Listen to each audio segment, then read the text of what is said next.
Hare Krishna. So so வந்திருக்க பக்தர்களுக்கெல்லாம் பணிவான வணக்கங்கள். ஸோ நம்ம இன்றைக்கி போகக்கூடிய இந்த ஸ்லோகம் வந்து உண்மையே ஒரு என்ன சொல்லுவாங்க, அசுரர்களுடைய அசுரர்களுடைய அவங்களுடைய எந்த மாரி ஒரு இதில் இருக்காங்க அப்படின்றது 5 விஷயத்தை இங்கே பகவானே இங்கே தெளிவாக பேசியிருக்காரு. ஸோ அந்த 5 விஷயம் என்ன, அதுக்கு யார் யார் உதாரணம் நம்ம காட்டலாம் அப்படின்ற விஷயத்த நம்ம மேற்கொண்டு நம்ம இன்னும் நிறையா உதாரணம் பார்க்கலாம். ஓகே, ஸோ ஸ்லோகத்துக்கு நேராக போயிடலாம். பகவத்கீதை உண்மையுருவல் அத்தியாயம் 18 தமிழில் வச்சுக்கிறவங்க பகவத்கீதை உண்மையுருவல் அத்தியாயம் 16 பதம் 18. இங்கிலீஷ் வெர்ஷனில் பகவத்கீதை ஆசிடிஸ் வச்சுருக்கோங்க. சாப்டர் 16 டெக்ஸ்ட் 18 நீங்கள் கண்டிப்பாக திறந்து வச்சுக்கணும்.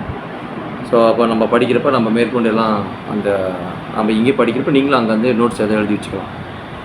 ஓகேவா? அகங்காரம் பலம் தர்ப்பம் காமம் குரோதம் ச சம்ஸ்ரிதः மாம் ஆத்மா பரதே ஹேஷு பரத் விஷந்தோ அப்யசூயः. அகங்காரம் பலம் தர்ப்பம் காமம் குரோதம் च संस्थितः माम आत्मा परदे हेषु प्रत्विषन्तो अप्यसूयकः. ஸோ தமிழில் முதல்ல நான் படிச்சிடுறேன்.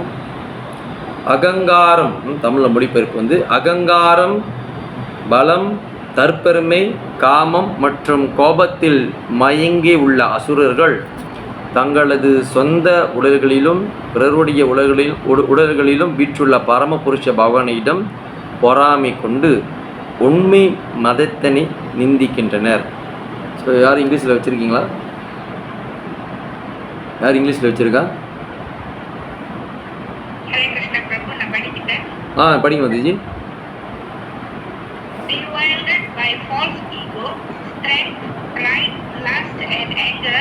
The demons became envious of the Supreme Personality of Godhead, who is situated in their own bodies and in the bodies of others, and blaspheme against the real religion.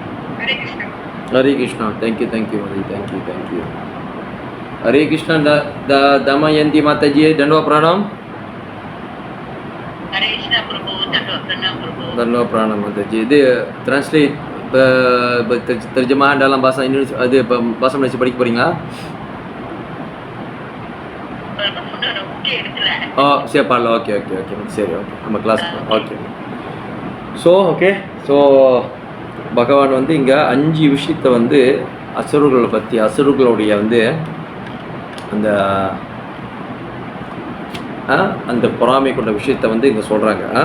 அகங்காரம், பலம், தற்பெருமை, காமம் மற்றும் கோபத்தில். இந்த 5 விஷயத்த அகங்காரம், பலம், தர்ப்ப, காம, குரோதா, false ego, strength, pride, lust, anger, அந்த ஆங்கிலத்தில் இந்த 5 இதுலையுமே மயங்கி உள்ளனர், மயங்கி போயிருக்காங்க. ஓகே, தங்களது சொந்த உடலிலும் பிறருடைய உடல்களிலும் விற்றுள்ள பரமபுருஷர்கள். ஏன்னா தங்கிட்டையும் பரமாத்மா இருக்கின்றார், மித்தவங்கிட்டையும் பரமாத்மா இருக்கின்றார், எங்கேயும் பரமாத்மா இருக்கின்றார். பரமாத்மா என்பவர் உயிர் உள்ள இடத்துல மட்டும்தான் இருக்காரா, உயிர் இல்லாத இடத்துலையும் இருக்காரா? யார் பஸ் சொல்கிறா பார்ப்போம் ஆன்லைனில். பரமாத்மா என்பவர் உயிர் உள்ள இடத்துல மட்டும்தான் இருக்காரா, உயிர் இல்லாத ஜீவராசிகளின் இடத்துலையும் இருக்காரா?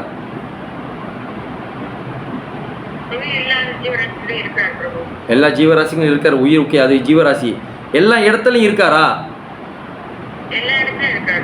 இப்போ மரம் செடி கொடியில் இருக்காருன்னா ஓகே, அது உயிருக்கு பிரபு பரமாத்மா இருக்குன்னு. இப்போ இந்த செவுத்தில் இருக்காரா, அந்த அந்த அந்த என்ன சொல்லுவாங்க, ஒரு அதாவது உயிர் இல்லாத ஒரு பொருள் இரும்பில் இருக்காரா? S, very good. ஸோ பரமாத்மா என்பது எல்லா இடத்துலையும் இருக்காரு. ஆனால் ஜீவாத்மா உயிர் இருக்கிற. சொல்லுங்க மத்திய தமிழ் சொல்ல வரீங்க. Okay, bab 16 bab 16 teks 18. Oke. இங்கே ஓகே. ஸோ அதுதான். ஸோ அப்போ வந்து அந்த அந்த 5 விதமான விஷயத்தில் வந்து அந்த அசுரர்கள் வந்து தாங்கிட்டையும் பரமாத்மா இருக்கார் என்ற விஷயத்தை மறந்து போய் அவங்களுடைய இந்த அகங்காரம், பலம், தற்பெருமை, காமம் மற்றும் கோபத்தில் வாங்கியிருக்காங்க. அகங்காரத்தை வச்சு நம்ம ஒரு யாரையும் உதாரணம் சொல்லலாம்னாக்கா இரண்யகசிப்பு என்பவரை சொல்லலாம். அசுரர்கள். இரண்யகசிப்பு என்பது யார் இரண்யகசிப்பு? அவர் யாருடைய அப்பா? எஸ், பக்த பிரகலாதருடைய அப்பா தான் வந்து இரண்யகசிப்பு. மகன் மாபெரும் பக்தர், அப்பா மாபெரும் அசுரர். தலைகீழாக இருக்குது. அப்போ பார்த்தீங்கன்னா இரண்யகசிப்பு என்பதுக்கு வந்து அவருக்கு வந்து அகங்காரம் இருக்குது, ஃபால்ஸ் ஈகோ. ஏன் அகங்காரம் இருக்குது அப்படின்னு பார்த்தீங்கன்னா, பக்த பிரகலாத மகாராஜா 5 வயசு சின்ன பையன் அப்பா கிட்ட சொல்கிறாரு, அப்பா வாசுதேவர் தான் பகவான், அந்த கோவிந்தன் தான் பகவான், கிருஷ்ணா தான் பகவான், கேசவன் பகவான், நாராயணன் தான் பகவான் அப்படின்னு சொல்கிறார். யார் அந்த உன்னுடைய பகவான்? எங்கே இருக்கான் அந்த பகவான்? கண்ணுக்கு தெரியாத ஒன்றுமே இல்லாத ஒருத்தனை பற்றி நீ பேசுறியே, உங்கள் எதிர்க்க நான் இருக்கனே, உன் அப்பா தான்டா கடவுளே, உங்கள் அப்பாவை வணங்க அப்படின்னு சொல்கிறாரு. ஓம் இரண்யாய நமக. பக்த பிரகலாத மகேஸ்வரர் ஓம் நமோ பகவதே வாசுதேவாய, ஓம் நமோ நாராயணாய அப்படின்னு சொல்கிறாரு. யார்? பக்த பிரகலாத மகேஸ்வரர். அப்போ அவருக்குள்ள இது மடையா, முட்டாளே, இல்லாத ஒன்றதை ஏன்டா இருக்கிற மாரி ஒன்று சொல்கிற அப்படின்னு திட்டுறாரு. அசுரன் என்பது தன் மகனை திட்டுறாரு. சொல்கிறாரு, பரம்பொருள் புருஷோத்தமனான முதல் கடவுள் பகவான் ஸ்ரீ கிருஷ்ணர், அவர் வெளிப்படுறது தான் சால சிறந்தது. பகவானால் மட்டும்தான் எல்லாத்தையும் காப்பாடும், என்னையும் உங்களையும் உட்பட எல்லாத்தையும் அவர் தான் பராமரிக்கிறாரு, காப்பாற்றுறாரு, பாதுகாவலர், எல்லாம் அவர் தான், சக்தி வாய்ந்தவர், அழியாதவர், இப்படி இப்படின்னு சொல்கிறாரு. ஒரு பொழுதும் ஏற்றுக்கவில்லை. அகங்காரம் அது வந்து ரொம்ப இதாகி, கோபம் இதாகி, அது அப்படியே உச்சகட்டுக்கு போய் தாக்க ஆரம்பிக்கிறாரு. விஷா பாம்பை வச்சு கொத்த வைக்கிறாரு, யானையை விட்டு மதிக்க வைக்கிறாரு, மலையிலேருந்து தள்ளி விடுறாரு, நெருப்புக்குள்ளே போடுறாரு, ஈட்டியால் குத்த வைக்கிறாரு, என்னென்னமோ பல கொடுமைகளை செய்ய வைக்கிறாரு. யார்? இரண்யகசிப்பு. அகங்காரம். நான் தான் கடவுள், நான் தான் சக்தி வாய்ந்தவன், என்னை விட சக்தி வாய்ந்தவன் யாரும் இல்லை. இது அசுரர்களுடைய ஒரு மிகப்பெரிய ஒரு இது பாதிப்பு மனிதர்களிடமே. இரண்யகசிப்பு வந்து புராண கதைகளால் சொல்லப்பட்டது, ஸ்ரீமத் பாகவதத்தில் கூறப்பட்டு இருக்கிறது. ஆகியால் அந்த மாதிரி இப்பயும் இல்லைன்னா அதெல்லாம் பொய். இப்போ தான் இன்னும் அதிகமாக இருக்காங்க. அப்போ என்பது இரண்யகசிப்பு என்பது கண்ணுக்கு தெரிஞ்சு அது கதைகளாலும் புராணங்களாலும் அச்சரங்களாலும் சொல்லப்பட்டு. இப்போ நிறைய இரண்யகசிப்பு இருக்காங்க. இரண்யகசிப்பு என்பது உருவம் தான் இல்லை, ஆனால் அவருடைய குணாதிசயங்கள் எல்லாம் அப்படியே பக்கமாக அக்கமாக இருக்குது. மாப்பிள்ளைக்கும் பொண்ணுக்கும் 10 பொருத்தங்கிற மாரி இந்த அசுரர்களுடைய குணம் வந்து எல்லாத்தையும் 10 அப்படியே 10க்கு 10 இருக்குது. அப்படி இருக்குது இந்த கலியுகத்தில், இப்போல காலகட்டத்தில். நான் தான் பெஸ்ட், நான் தான் சிறந்தவன், என்னை விட வேறு யாரும் சிறந்தவன் அல்ல, என்னை விட பணக்காரன் யாரும் இல்லை, என்னை விட படித்தவன் யாரும் இல்லை, அப்படி என்ற ஃபால்ஸ் ஈகோ, அகங்காரம். அதனால தான் மாட்டிக்கொள்கிறார்கள். அப்படியே சொல்லிக்கிட்டே போயிருந்தால் ஒரு காலகட்டத்துக்கு அப்புறம் வந்து பெரிய பணக்காரனாக இருக்கட்டும், கோடீஸ்வரனாக இருக்கட்டும், அவங்ககிட்ட யாரோ இந்த ஹேக்கர்னு சொல்லக்கூடிய ஐடி ஜாப் கூடிய ஹேக்கர்னாக்கா நம்மக்கிட்ட இருக்கிற பணத்தை பேங்க்லேருந்து சுட்டு எடுத்துருவானுங்க. அப்படின்னு எடுத்தாச்சு, பணம் எடுத்தாச்சு, இல்லை கொள்ளைகள் வந்து எல்லாத்தையும் சுருட்டிட்டு போயிட்டான் வச்சுக்கலாம், எல்லாத்தையும் திருட்டிட்டு போயிட்டான், ஒரு காசும் இல்லை. நேற்று வரைக்கும் அகங்காரம் இருந்தவர் ரோட்டில் ஏதோ ஒரு ஜீவராசில் வந்து எத்துறது, பூனையை கண்டை எத்துறது, நாய் கண்டை எத்துறது, எங்கேயாவது போய் அலட்சியமாக வந்து இப்போ ஒரு ரெஸ்டாரண்ட்டில் சாப்பிட போனால் கூட எவ்வளையா 50 தான் வந்திருக்கோம் வச்சுக்கலாம், உதாரணம். இதான் நுருளி வச்சு கட்டிடுச்சு தூக்கி போடுறது காசை, தெரியுது நான் பிச்சைக்காரன் இவங்கிட்ட அப்படிலாம் அலட்சியமாக பேசுகிறது, ஒருத்தவங்களோட ஏழ்மையை கண்டு கிண்டல் பண்ணுறது, ஒருத்தவங்களுடைய இது இல்லத்தை பார்த்து ஏதாச்சும் இப்படி அந்த இது வந்து மறைக்கப்படும். ஒரு பக்தன் என்பது தனக்குள்ளேயும் பரமாத்மா இருக்கின்றார், அவனிடமும் பரமாத்மா இருக்கின்றார்.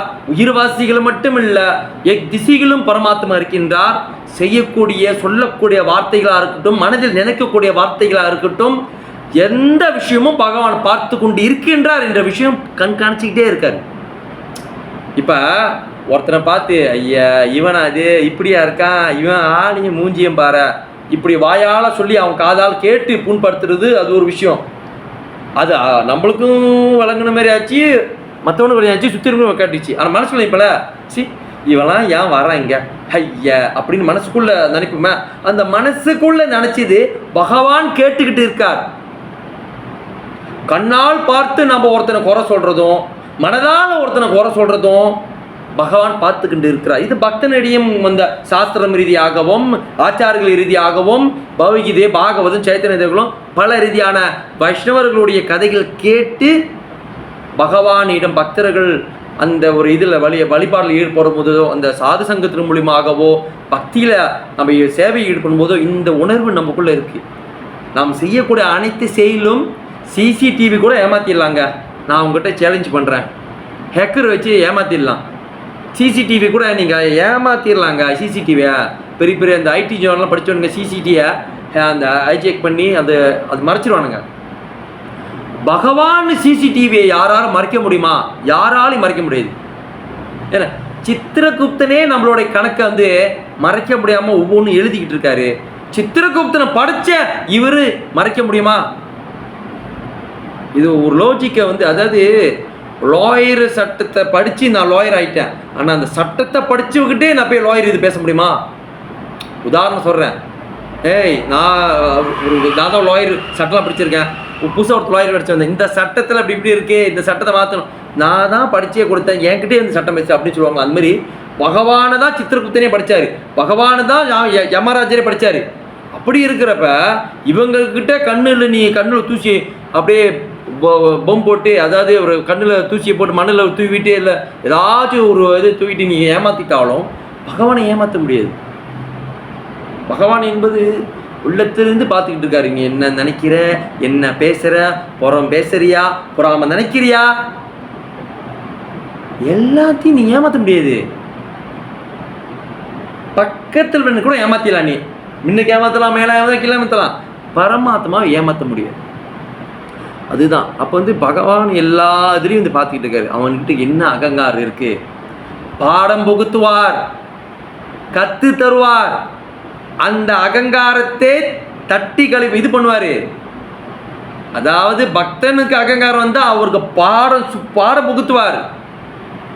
பிரபு இப்படிலாம் ஒரு பக்தரை வந்துக்கிட்டு இப்படி பண்ணிட்டாரே, பகவானிடம் பிரார்த்தனை பண்ணுங்கள், குருமார்கிட்ட பிரார்த்தனை பண்ணுங்கள். அகங்காரத்தோடு தெரிகிறாரு, நான் தான் பெரிய வித்துவான், நான் தான் பெரிய பண்டிதன், நான் தான் எல்லாம் தெரிஞ்சிருக்குன்னு அப்படின்னு சொல்லக்கூடிய பல பேர் மத்தியில் பக்தர் மத்தியில் சொல்லுவாங்க. அதாவது வெளியே பஞ்சாயத்தோட உள்ளுக்கு ஒரு பஞ்சாயத்து பெரிய பஞ்சாயத்தியாக இருக்குது அப்படின்வாங்க.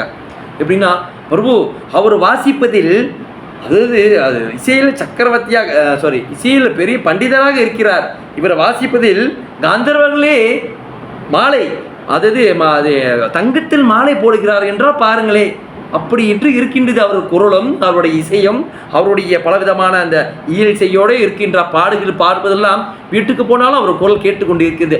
அப்படிப்பட்ட மகானே நான் அப்படிலாம் வந்து இருக்கிற அந்த ஒரு ப்ராப்ட் வரும் பாரு கொஞ்சம் கொஞ்சமாக, அதெல்லாம் வந்து ஒரு இதில் உட்காருவாங்க.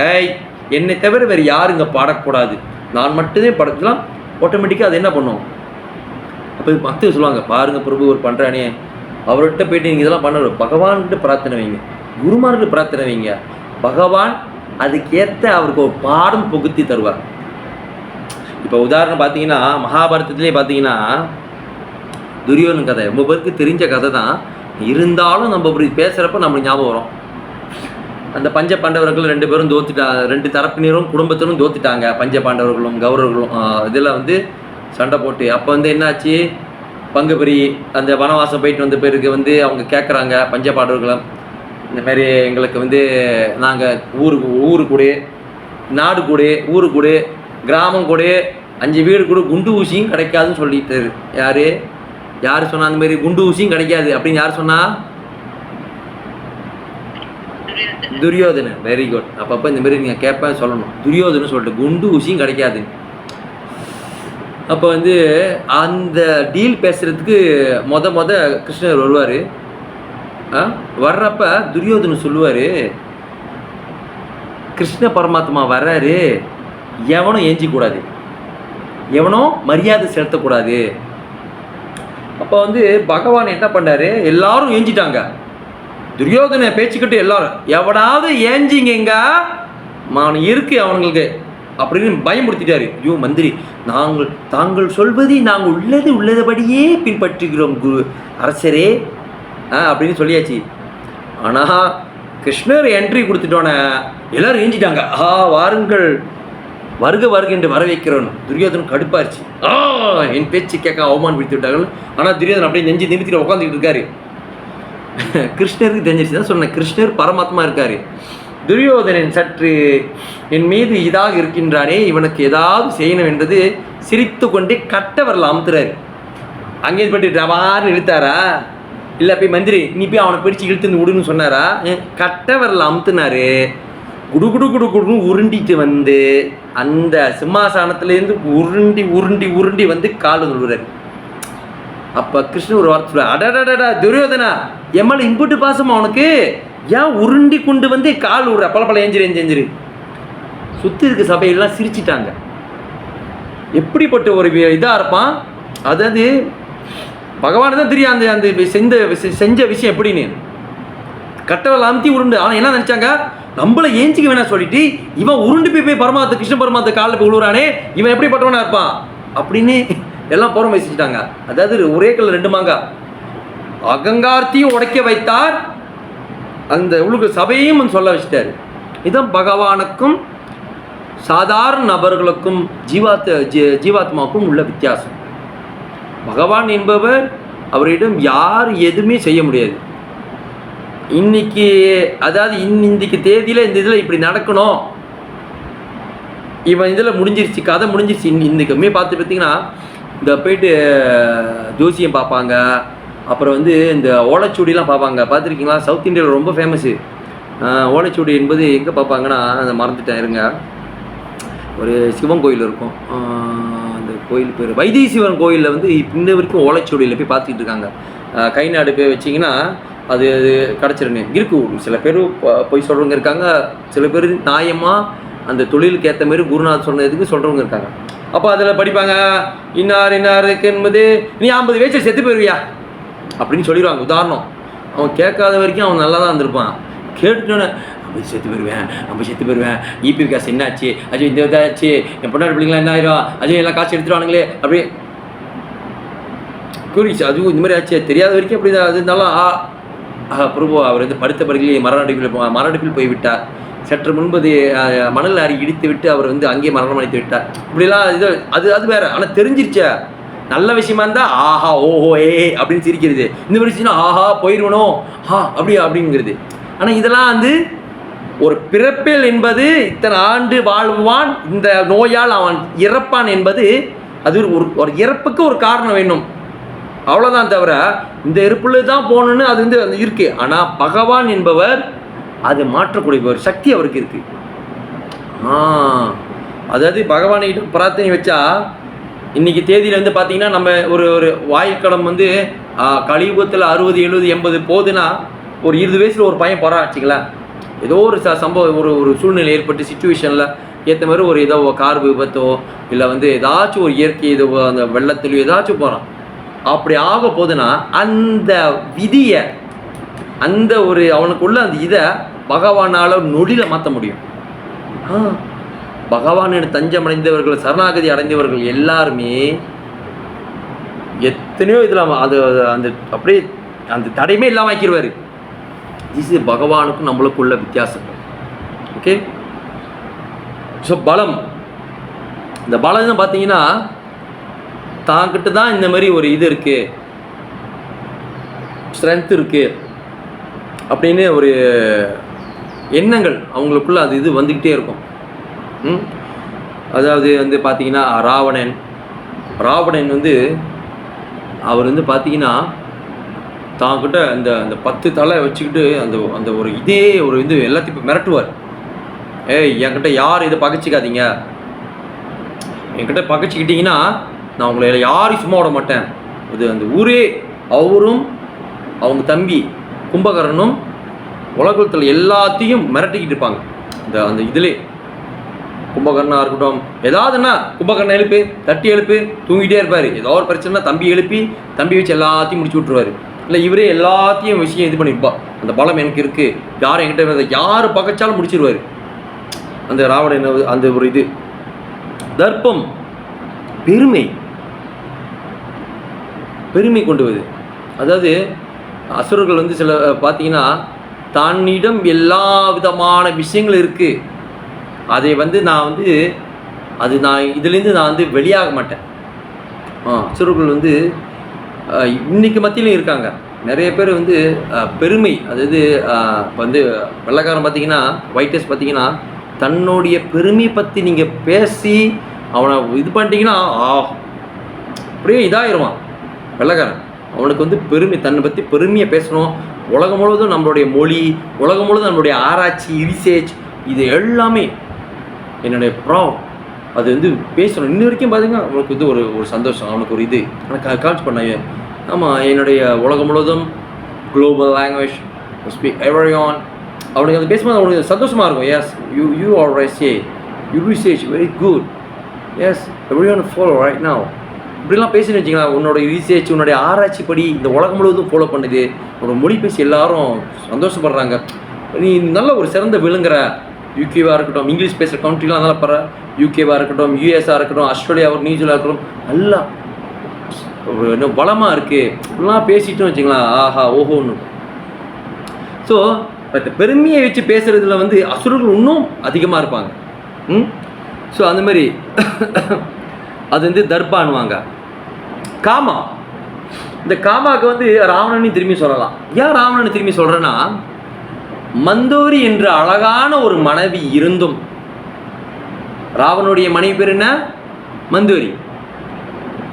மந்தோரி என்ற அழகான ஒரு பெண்மணி இருந்தும், அதாவது திருமணம் பண்ணிட்டா, நல்லா கவனிங்க, திருமணம் பண்ணிட்டா நம்ம நம்முடைய பிரம்ம மத்துவ கௌடி சம்பிரதாயப்படி எல்லா வைஷ்ணவர்களுக்கும் உட்பட வரும், எல்லாத்துக்கும் அது பொருந்தும். பட் பிரபா சொன்ன மாதிரி திருமணம் பண்ண மனைவியை தவிர மித்த எல்லாத்தையும் தாய் சமமாக பார்க்கணும். இதுதான் ஒரு வைஷ்ணவனுடைய கலாச்சாரம், எல்லாருடைய கலாச்சாரம் கூட. மனைவி தவிர மித்த எல்லாம் தாய் சமமாக பார்க்கணும். மனைவி இருக்குது, மனைவி இல்லாமல் ஒன்றுமே இல்லாமல் அது வேறு இது. ஆனால் மனைவி இருந்து எல்லா பெண்கள் மேலேயும் ஆசைப்படுவது, அது மாற்றா மனைவியாக இருக்கட்டும், கல்யாணம் பண்ணாத கண்ணி கழியாத பிள்ளையாக இருக்கட்டும், எல்லா பிள்ளைங்களையும் மனைவி யார்? ராவணன், காமம் அந்த அளவுக்கு இது. அப்போ பத்தினி விரதம், பத்தினிக்கு ஏக்க பத்தினி விரதம், பகவானுக்கும் ராவணனுக்கும் எவ்வளோ வித்தியாசம்.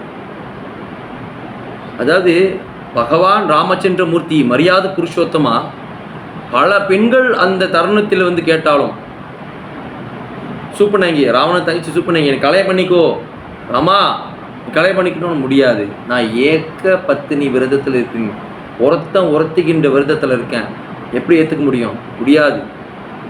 லட்சுமணன் அவர் என்ன லட்சுமணன் என்ன மாட்டி விட்டுருவாரு, நானும் முடியாது. 2 பேர் கல்யாணம் பண்ணால் உங்களுக்கு சும்மா இந்த பெண்ணு இருக்கிறனால எல்லாரும் பண்ணுறீங்கன்னு சொல்லிட்டு எப்படி இருப்பாங்க, மூக்கை வெட்டிடுவார் லட்சுமணி. அந்த பெண்ணிடம் இருக்கக்கூடிய அந்த விஷயத்துக்காக அவர் செஞ்சார். ஸோ இது அசுரக்கூடியது.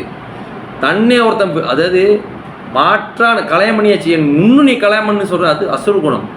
ஸோ அதெல்லாம் வந்து அங்கே காட்டுறாங்க. ஸோ ராவணன் என்பது மந்தோரி இருந்தும் மற்ற பெண்களை கடத்தி செல்வது, பிடிச்சிருந்தா போதும் தூக்கிட்டு கடத்தி போய் அவருடைய இடத்துல பேச்சுப்பார். இது வந்து ராவனுடைய அந்த காமத்துடைய அந்த இது.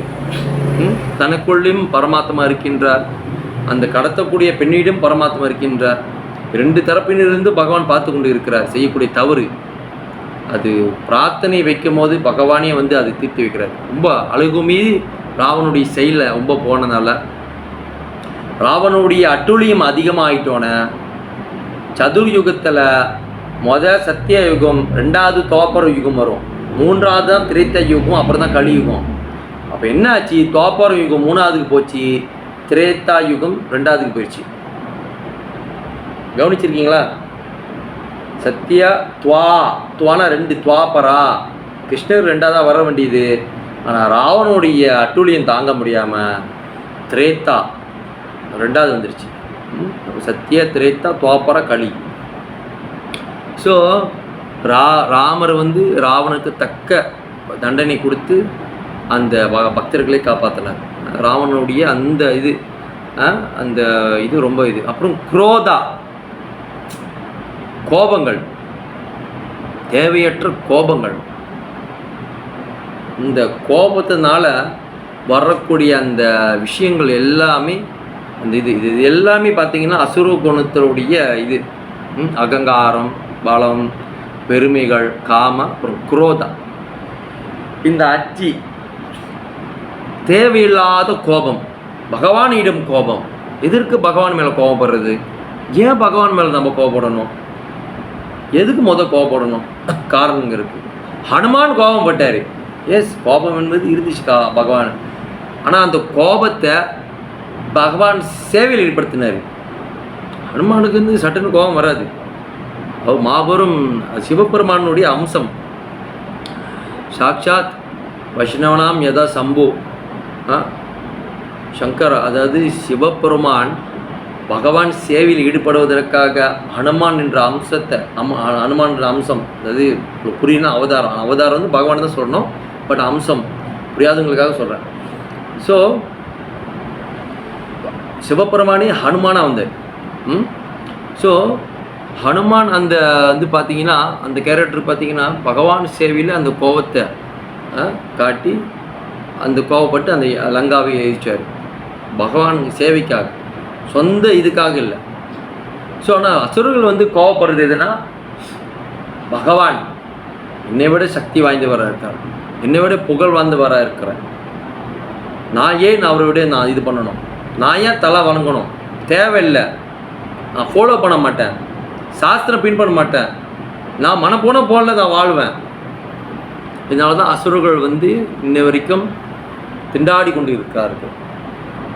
அசுரர்கள் வந்துன்னா நம்ம நினைக்கிற மாதிரி கொம்பு இருக்கும், பல்லுலாம் அப்படி இதாக இருக்கும் அப்படின்னு இல்லை, குணங்கள் ரீதியாக அப்படி இருக்கும். கலியுகத்தில் சாஸ்திரம் பின்பற்றாமல் மனப்படி வாழ்ந்துக்கிட்டு தேவையில்லை, கடவுள் என்பவர் இல்லை, நானே எல்லாம், நான் கடவுள், நானே சக்தி வாய்ந்தவன், நான் யோசித்து என் சுய புத்தியால் நான் இதை செஞ்சேன், எனக்கு யாரும் அறிவு தரல, எல்லாம் என் இது நான் செஞ்சதுனால தான் இருக்குது. அந்த அந்த நான் என்ற அந்த விஷயம் இருக்குல்ல, அவனை வந்து கொஞ்சம் கொஞ்சமாக அவனை வந்து என்ன சொல்லுவாங்க, லோவஸ், அவனுடைய மந்திரத்தெல்லாம் அவனுடைய சிந்தனை எல்லாம் ரொம்ப தாழ்த்தப்படும். தேவையில்லாத கோபங்கள் பகவானிடம், அவருடைய என்ன சொல்லுவாங்க, ஏன் நம்ம அவருக்கு மேலே வந்து இவ்வளோ தேவையில்லாத ஒரு கோவப்படணும்? பகவானிடம் கோவப்படுறதுக்கு காரணம் என்ன? ஏன்னா அவர் செய்யக்கூடிய எந்த செயலும் தனக்கு சாதகமாக இல்லை, எனக்கு விருப்பமான விஷயமா இல்லை. பகவான் இது செய்கிறாரு, என்னாலும் நான் செய்ய முடியும், அவர் மட்டும்தான் செய்ய முடியுமா, நானும் செய்வேன். அதுக்கு அது வந்து ஒரு விஷயம் செய்யும்போது கிடைக்காதப்ப இவர் செஞ்சிட்டாரு, கோபம். ஸோ இதெல்லாம் வந்து மிகப்பெரிய ஒரு என்ன சொல்லுவாங்க, தவறான ஒரு விஷயம். இதை வந்து இந்த காம, அதாவது அகங்கார, பால, தர்ப்பா, காம, குரோதா, இந்த 5 விஷயத்தில் வந்து மயங்கி இருக்கிறவர்கள் அசுரர்கள் தங்களை சொந்த உலகிலும் பிறருடைய உலகிலும் வீட்டுள்ள பரமபுருஷர்களையும் பொறாமை கொண்டு உண்மை மதத்தினை நிந்திக்கின்றது. உண்மையான தர்மத்தை, சனாதன தர்மம், நித்தியமான தர்மம், பகவானை வழிபடுறது, பகவானிடம் தஞ்சமடைவது, பகவானை சேவை செய்கிறது, அவரிடம் திரும்பி செல்வது என்ற அந்த உண்மையான ஒரு விஷயத்தை நிந்திக்கின்றன. தேவையில்லை, இது தேவையில்லை. இந்த 5 விஷயமும், இந்த 5 விஷயத்தால் மயங்கியிருக்காங்க அசுரர்கள். இதில் ஏதாவது ஒன்று இருந்தாலே நம்மளுடைய ஆன்மீகன்ற விஷயம் வளராது, ஆன்மீகன்ற விஷயம் வந்து ரொம்பவே பாதிக்கப்படும். மயங்கி இருந்தால் ரொம்பவே ரொம்ப ரொம்ப ரொம்ப ஜாக்கிரதையாக இருக்கணும். எப்பவுமே வைஷ்ணவங்களோட கருணையை நம்ம வேண்டணும், பிரார்த்தனை பண்ணணும். ஜபம் பண்ணுறோம், ஜபத்தை முடிக்கணும். 16 ஜபம் முடிச்சாகணும் கண்டிப்பாக. அது அந்த அந்த ஸ்டேஜில் இருக்கிறவங்க, டீச்சர் பெற்றவங்க கண்டிப்பாக 16 ஜபம் சுற்று முடிச்சாகணும். அது ஆரம்ப நிலையில் இருக்கிறவங்க ஒரு நாளைக்கு குறைஞ்சபட்சம் எவ்வளோ ஜபம் பண்ணணுமோ பண்ணணும். ஹரே கிருஷ்ணா ஜபம் பண்ணணும். வைஷ்ணவர்களிடையும் பிரார்த்தனை பண்ணணும். குரு இல்லாதவங்க குருபாத்திர தான் குரு. குருபாத்திர உட்காந்து அவருடைய பிராணாயாமம் வந்து சொல்லி ஓம் அஜ்ஞான திமிராந்தஸ்ய ஞானாஞ்சன சலாகய சக்ஷூர்ணிடதமேன தஸ்மை ஸ்ரீ குருவே நமக நமோ விஷ்ணுமதாய் கிருஷ்ண பிரஸ்தாய் புதுரேஸ்மதி அபயச்சரண் வந்த பக்தி வேதாந்த சுவாமி திராமணி நமஸ்தே சரஸ்வதி தேவி கௌரவாணி பிரச்சாரி நீர் விசேஷ शून्यवादी पाचाची देशदानी जय श्री कृष्ण चैतन्य प्रभु नित्यानंद श्री अद्वैता गदाधर शिवासदि गौर भक्तवृंदा हरे कृष्ण कृष्ण कृष्ण हरे हरे हरे राम राम राम हरे हरे मेरी भागवंतर சொல்லி அவரோட உட்காந்து பேசணும், பிரார்த்தனை பண்ணணும். வைஷ்ணவர்கள் பாடல்கள் எத்தனை இருக்குது, தமிழில் இருக்குது, இங்கிலீஷில் இருக்குது, ஆங்கிலத்தில் இருக்குது, மலையாளம் இங்கிலீஷில் கூட இருக்குது, எல்லா மொழிகளும் வந்துருச்சு. நம்ம உட்காந்து பிரார்த்தனை பண்ணணும், படிக்கணும், வைஷ்ணவங்களுடைய பாடணும். ஓயே வைஷ்ணவ தாக்கூரா மாரி பாடலாம் நிறைய இருக்குது. பாடிங்க, பிரார்த்தனை பண்ணுங்க, வைஷ்ணவர் உதவி செய்வாங்க, அவங்களுக்கு கருணை கிடைக்கும். கருணை வைஷ்ணவ கருணை இல்லைன்னா எப்படி நம்ம வாழ்றது? ரொம்ப முக்கியம். பக்தர்களை நினைத்து பக்தர்களை பிரார்த்தனை பண்ணுங்க, மாபெரும் ஆச்சாரர்களை பிரார்த்தனை பண்ணுங்க, கண்டிப்பாக உதவி செய்வாங்க. அவங்களுடைய பிளெஸிங் ரொம்ப முக்கியம். சாது குரு வைஷ்ணவங்களுடைய பிளெஸிங், ஆசீர்வாதம், mercyலாம் கிடச்சிச்சின்னா இதை விட வேறு உங்களுக்கு நீங்கள் புண்ணிய ஆத்மாவே இல்லை. அதுதான் சால சிறந்தது, பெஸ்ட்டு. ஸோ அதனால் பிரார்த்தனை பண்ணணும், நம்ம அதுலேருந்து காப்பாற்றப்படுவோம். சரி, இதுலேருந்து இப்போ நீங்கள் பார்த்த வரைக்கும் ஸோ அசுரர்கள் வந்து பரமாத்மா என்பது எல்லாத்துலேயும் இருக்கின்றார். ஸோ இன்னொரு ஜீவராசியில் இடத்துலையும் இருக்கின்றார். அந்த யாரையும் நம்ம வந்து தாக்கி பேசுகிறோமோ, இல்லை யாரையும் நம்ம இது பண்ணுறோமோ, நிந்திக்கிறோமோ, ஏசுகிறோமோ, பொறாமப்படுறோமோ, எந்த ஒரு செயலை செஞ்சாலும் எல்லா இடத்துலையும் பரமாத்மா இருக்கின்றார். எந்த ஒரு செயலை செஞ்சாலும் யோசிச்சு செய்யணும், பார்த்து செய்யணும். பகவான் நம்ம பார்த்துக்கிட்டே இருக்கார். நம்ம செய்யக்கூடிய செயலில் வந்து நேர்மையாக இருக்கணும். முக்கியமாக பக்தி சேவையில் நேர்மையாக இருக்கணும்.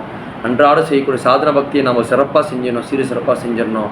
நம்மளுடைய ஒவ்வொரு ஏகாதசிக்கும் உட்காந்து அமர்ந்து நான் சென்ற 14 நாட்கள் 14 days நான் என்ன செஞ்சேன், என்ன தான் பண்ணேன், ஒழுங்காக ஜபம் பண்ணனா, ஒழுங்காக சாஸ்திரம் படித்தேன்னா, இந்த 14 days எத்தனை வாட்டி சாஸ்திரம் வச்சேன், எத்தனை கிளாஸ் அட்டெண்ட் பண்ணேன், என்ன நோட்ஸ் பண்ணேன், எவ்வளோ தூரம் பகவானிடம் வந்து நான் நம்பிக்கை வச்சு அவருக்கு இந்த நைவேத்தியம் பண்ணேன்.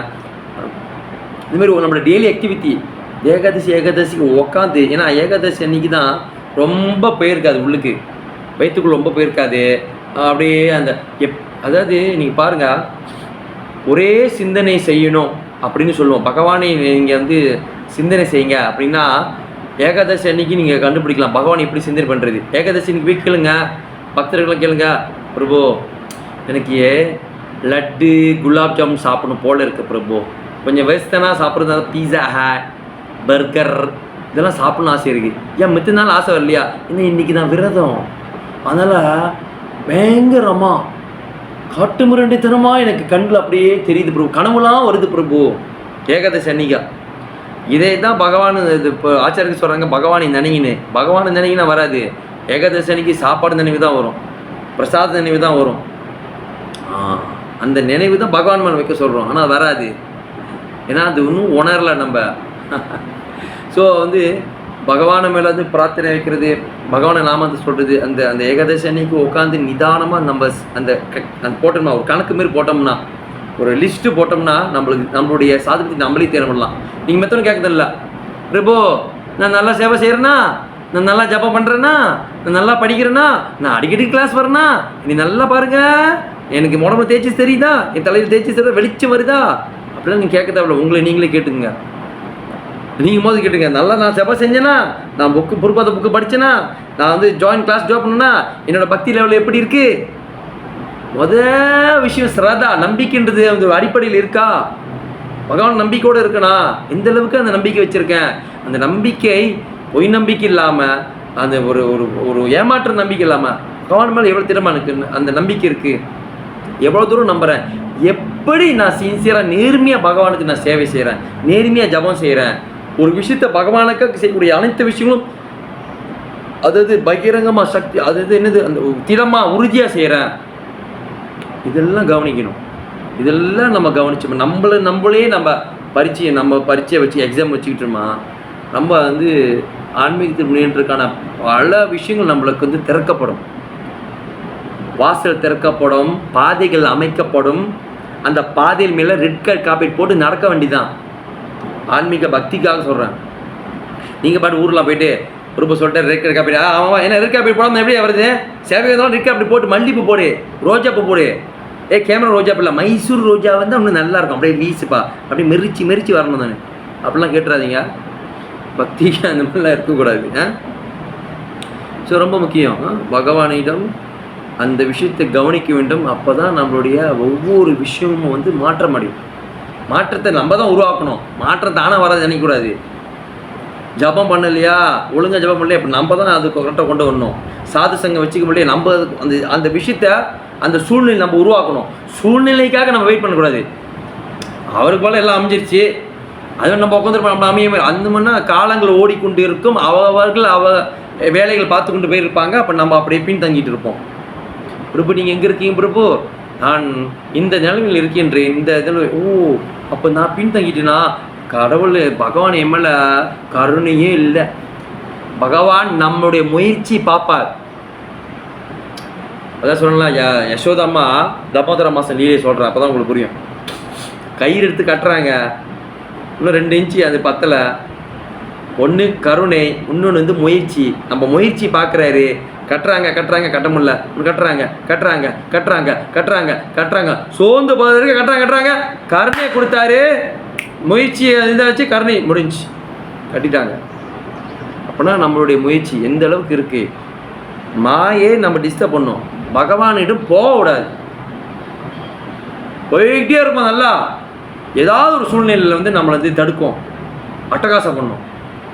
மாயாதேவி ஜபம் பண்ணாத, சும்மா இரு, அவன் சும்மா தானே இருக்கான், நல்லா தான் இருக்கான், நீ மட்டும் என்ன பைத்தியக்கார தானே ஜபம் பண்ணிக்கிட்டு இருக்க, காலைல ஏஞ்சிக்காத, மங்களாரத்துக்கு ஏன் ஜாயின் பண்ணுற, அந்த கிளாஸ் கேட்டால் மட்டும் நீ வருஷம் வந்துடுவியா, உன்னை உன்னை தலை தூக்கி வச்சு கரகாட்டம் ஆடுவாங்களா, நீ கிளாஸ் மட்டும் போயிட்டா உன்னை பெரிய பக்தன் பண்ணிடுவாங்களா, அதெல்லாம் போகாத, ஜபம் பண்ணாத, புக்கு படிக்காத, இப்படிலாம் மாயை டிஸ்டர்ப் பண்ணும். கொஞ்சம் இடம் கொடுத்துட்டீங்க, மொத்தமாக கதை முடிஞ்சிருச்சு. அது ஏஞ்சி வரத்துக்கு ஒன்று நாளாகும். இடம் கொடுக்கக்கூடாது.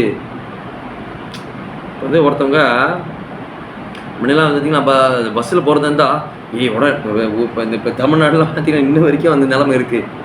இங்கேருந்து துண்டை போட்டுருவாங்க, இங்கேருந்து வேட்டி கூட கழட்டி போட்டுருவாங்க. அந்த அரக்கா சுவரோடு தான் இருப்பாங்க. அதெல்லாம் வைக்கல, துண்டை கழட்டி போட்டுப்பா, இடம் பிடி விட்டுறாத, போட்டோன்னே நீங்கள் துண்டு நான் போட்டேன், இடம் இந்த இடம். அந்தமாரி நம்மளுடைய பக்தியை நம்ம யாருக்கும் விட்டு கொடுக்கக்கூடாது. நீங்கள் செய்யக்கூடிய சாதன பக்தி, டெய்லி செய்யக்கூடிய அந்த ஜபம், டெய்லி படிக்கக்கூடிய புத்தகம், இது யார், அதாவது நீங்கள் பக்தியில் முன்னேறினா உங்கள் பக்தியை நான் பிச்சுக்கு எடுக்க முடியாது. நல்லா கவனிங்க. கல்வி மாரி சொல்கிறோமா, பௌதிக கல்வி, நீங்கள் எந்த அளவுக்கு நல்லா படித்து நீங்கள் வந்துட்டீங்கன்னா, டிகிரி, மாஸ்டர், பிஹெச்டி வச்சுருந்தீங்கன்னா, நான் உங்களுடைய டிகிரி எடுத்துருந்து நான் வந்து சொல்லிக்க முடியுமா, நான் டிகிரி எடுத்துட்டேன், நான் மாஸ்டர் எடுத்துட்டேன், பிஹெச்டி எடுத்துட்டேன். அவன் கேட்க பக்கம்னு சரிப்பா, இந்த பேரை பாரு, அவன் பேர் இருக்குது, நீ அவனு வச்சுட்ட, சும்மா சொன்ன சொல்ல முடியுமா? இந்தமாரி நீங்கள் செய்யக்கூடிய பக்தி உங்களுக்கு தான் வந்து சேரும். எல்லாரும் தனிப்பட்டு பறக்கக்கூடிய எல்லா ஜீவாத்மாக்கள் அவங்கவுங்க செய்யக்கூடிய விஷயங்கள் அவங்கவுங்களுக்கு தான் வந்து சேரும். அதனால தான் ரொம்ப சின்சியராக நேர்மையாக நீங்கள் செய்யுங்க பக்தி, பகவான் இது பண்ணுவார். உங்களுடைய அந்த உழைப்பு ஒரு பொழுது வீணாக போகாது. நல்லா ஞாபகம் வச்சுங்க. நீங்கள் செய்யக்கூடிய உழைப்பு, பிரபோ இந்த இஸ்கானில், இந்த நமாட்டில் நான் என்னென்ன செஞ்சேன் தெரியுமா, என்னென்ன பண்ணிட்டாங்க தெரியுமா, அப்படிலாம் சொல்லி நம்ம வந்து தாழ்த்தப்பட்டோ இல்லை வந்து உடஞ்சி போகக்கூடாது. நம்ம செய்யக்கூடிய பக்தி பகவானுக்கு தெரியும், நம்ம செஞ்ச உழைப்பு அவருக்கு தெரியும். அதனால நீங்கள் வெளியே சொல்லி கஷ்டப்பட்டு துன்பப்பட்டு துக்கப்பட்டு இதெல்லாம் தேவையில்லை, பகவானுக்கு தெரியும். அந்த வாசகளை அடைச்சா இன்னொரு இடத்துல நம்மளுக்கு திறக்கப்படும். இந்த உலகமே அவரோட. அதனால் இந்த இடத்துல எனக்கு அடைக்கலம் தரலை, இன்னொரு அடைக்கலம் தர மாட்டாங்களா? இன்னொரு இடத்துல உருவாகாதா? வேறு எதுவும் சங்கம் கிடைக்காதா? பக்தி, கிருஷ்ண பக்தி என்பது உலகம் முழுவதும் இருக்குது, எல்லா இடத்துலையும் இருக்குது. அதை நம்மளை கரெக்டாக தக்க வச்சு நம்ம பாடு போயிட்டு இருக்க வேண்டியதான். இது நடக்குது, அது நடக்குது. கலியுகனாலே சச்சரவு சண்டைகள் தான். கலியுகத்தில் வந்துட்டு என்ன பொறுப்பு சண்டை போட்டுக்கிறாங்க, என்ன பொறுப்பு, இங்கே இரும்பு யுகம் இது, இன்னும் போய் சண்டை போட்டுக்கிறாங்க, என்ன இப்படி இருக்காங்கன்னா அப்படி தான் இருக்கும். கலியுகத்தில் வந்துட்டு இப்படி இருக்கா அப்படி இருக்கலாம், இப்படி தான் இருக்கும். மனம் சஞ்சலப்படும், ஒருத்தவங்களுக்கு தான் அடிச்சுக்குவாங்க, ஒருத்தவங்க இது பண்ணிக்குவாங்க. கொள்ளை, கற்பழிப்பு எல்லா விதமான விஷயங்களும் நல்லது கலியுகம். இந்த கலியுகத்தில் வந்துட்டு இப்படி இருக்குது அப்படி இருக்குன்னா நீங்கள் வாழவே முடியாது. அதாவது சாப்பிட பொருள் கூட ரசாயன கலந்த கெமிக்கல் கலந்த பொருளும் சாப்பாடும் இருக்குது, ஆர்கானிக் உள்ள சாப்பாடும் இருக்குது. நம்மளுக்கு எது தேவை எடுத்துக்குவோம்? கெமிக்கல் தெரிஞ்சும் அதை சாப்பிடுவோமா, இல்லை ஆர்கானிக் சொல்லி தெரிஞ்சு அதை சாப்பிடுவோமா? இல்லை எனக்கு இது மட்டும் கொடுப்பா, அது எப்படியா இருந்தால் இருக்குதுட்டு போட்டோம், நீ அடிமட்டத்துக்கு விற்றாலும் வேணாம்ப்பா, நல்ல பொருளாக சாப்பிட்டு கொஞ்சம் நாளைக்கு இந்த நல்லா எடுத்துகிட்டு போகணும் சொல்கிறோமா இல்லையா? அவன் சும்மா கொடுக்குறான், அல்வா சால்வோ, ஆள்லையும் சாவி நூறுலையும் சாவி என்னாலும் சாப்பிடுவோம் அப்படி இருந்துருமா? வேண்டாம். கொடுப்பது இருக்கிறது. நான் கொஞ்சமாக சாப்பிட்டாலும் நன்றான உணவை சாப்பிட்டு என் உடலை நான் பராமரித்து கொள்கிறேன் அப்படின்னு சொல்கிறவங்க இருக்காங்களா? இப்போ அந்தமாரி இடையில எவ்வளோ பிரச்சனைகள் இருந்தாலும் அதை நம்ம அழகாக தக்க வைத்து நம்ம பகவானோட கேட்கணும், அறிவை கேட்கணும், ஞானம் கேட்கணும். அவர் தெரியும் எந்த இடத்துல எப்படி நம்ம நடந்துக்கணும், எந்த இடத்துல நம்ம எப்படி நடந்துக்கிட்டால் நம்ம சிறப்பாக இருக்கலாம் அப்படின்னு நம்ம கேட்டோம்னா அந்த ஞானத்தை பகவான் கொடுப்பார். வருமுன் காப்பு தான் சிறந்தது. அணை கடந்த வெள்ளம் அழுதாலும் வராது. அதாவது கடல் ஆளா பயங்கரமாக இருக்குது, அதை அடித்து எல்லாம் கிராமமே உடைக்க போகுதுன்னா அணை போட்டுடணும். அணை வெள்ளம் வந்து அடிச்சுட்டு போச்சு, அதுக்கப்புறம் அணை போடணும் அப்படின்னா ஒன்றும் இல்லை. வர்றதுக்குன்னே நம்ம இருக்கணும். அது வருமுன் காப்பது சிறப்பான ஒரு சிறந்தது. பகவான் வேணும். இது இருந்தாலும் உன்னிடம் நான் தஞ்சம் அடைகிறேன், சரணடைகிறேன், எல்லாம் நீ பார்த்துக்கோ, நான் பாட்டுக்கு என் பக்தியை செய்கிறேன். This is the best way for bhakta. அசுரர்களை மாரி இந்த 5 விஷயத்தில் மயங்கி போயிடக்கூடாது. இதில் ஏதாவது ஒன்று இருந்தாலும் நம்மளுடைய பக்தி பாதிக்கும். நல்லா கவனிங்க. ஓகே இது சம்மந்தமான ஏதாச்சும் கேள்விகள் இந்த செய்து நம்ம வந்து ஒருத்தர் ஆச்சாரிகளை பற்றி நம்ம பேச போகிறோம். வாரம் நம்ம ஆச்சாரியை பற்றி பேசுவோம், எல்லாத்துக்கும் ஒரு தெரிஞ்ச விஷயம். அதேமாதிரி இன்றைக்கி ஒரு பக்தரை பற்றி நம்ம பேச போகிறோம். ஏதாச்சும் கேள்விகள் சம்மந்தமாக?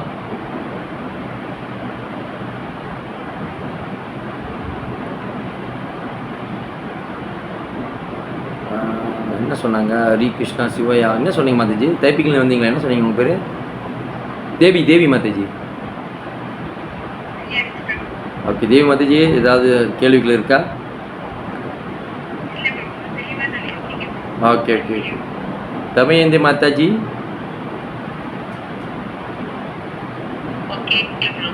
ஓகே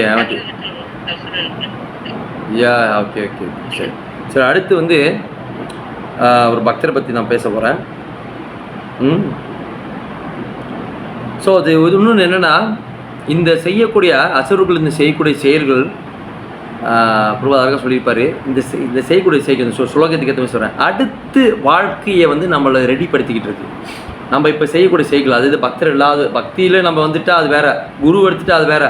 அதுக்கப்புறம் குருவுடைய வார்த்தையை பின்பற்றி நம்ம அன்றாட செய்யக்கூடிய இந்த சாதன பக்தி ஜபமாக இருக்கட்டும், நம்மளுடைய செய்யக்கூடிய பூஜா நஸ்தங்களாக இருக்கட்டும், சாஸ்திரம் படிக்கிறதா இருக்கட்டும், பிரபாத புத்தகம் படிக்கிறதா இருக்கட்டும், ஆன்லைன் கிளாஸு இது நோட்ஸ் எடுத்து நம்மளோட ஆக்டிவிட்டியை மாற்றிக்கிட்டு அது வேறு. அதாவது இந்த பொய் அகங்காரத்தில் அந்த அகங்காரத்தில் மயங்கி போய் இந்த அகங்காரம், பலம், தற்பெருமை, காமம் மற்றும் கோபத்தில் மயங்கி அசுரத்தனமாக இருக்கிறவங்களுடைய வாழ்க்கை இது அடுத்த வாழ்க்கைக்கு இதை உருவாக்குது. நம்ம செய்யக்கூடிய செயல் ஒவ்வொன்றும் அடுத்த பாடிக்கு ரெடி பண்ணுது. ரைட்டா இல்லையா? நம்ம இப்போ என்ன செய்கிறோமோ, அதாவது நம்ம சாஸ்திரத்தை பின்பற்றலை, பகவானிட தஞ்சமடையில், சேவை செய்யலை, சாது குரு வைஷ்ணவனுடைய வார்த்தை கேட்கல, பக்தியில் ஈடுபடலை, மனப்போன போல வாழ்கிறோம் அப்படின்னாக்கா நம்மளுடைய அடுத்த வாழ்க்கை என்பது மனசப்பூர்வம் கிடைச்சிச்சுல, அடுத்த மனசப்பூர்வம் கிடைக்காது. நீ என்னவா பொறாமை கொண்டு ரொம்ப பொறாமையாக இருக்கே ஒருத்தவங்க மேலே, பாம்பா போ, ஏன்பா கஷ்டப்படுற இந்த உடம்புல மனசை உடம்புல இருந்துக்கிட்டு, அடுத்ததுல பாம்பா போ, சுபமஸ்தோ சுபம் தத்தஸ்தோ அப்படின்னு பகவான் ஆசீர்வாதம் கொடுத்துருவார். இந்த போ, ஏன் கஷ்டப்படுற மனசு உடஞ்சிக்கிட்டு உனக்கு மனசு பொறுப்பு கொடுத்து நீ இந்த ஆனால் சரியாக பயன்படுத்தவில்லை, சரியாக இது பண்ணல, ஏன் கஷ்டப்படுற, அடுத்தது போ, இந்த இதாக உடலாக போ. உதாரணம் சொல்கிறேன். அது மாதிரி அந்த அது ரொம்ப பணம் இதுன்னு சொல்ல ஒரு இது கோபம் கொண்டு வாங்கி இது ஒவ்வொரு இதுக்கும் செயலுக்கும் நாம் செய்யக்கூடிய செயலுக்கும் அடுத்த பாடி உருவாக்கிட்டு இருக்கு. பாடி ஏன் இதில் எனக்கு கஷ்டப்படுற, அடுத்து ஒரு உடல் உனக்கு உருவாக்கி தந்துடுறேன் அப்படின்னு பகவானே சொல்கிறார். ஸோ இது ரொம்ப வந்து கவனிக்கூட ஒரு விஷயம்.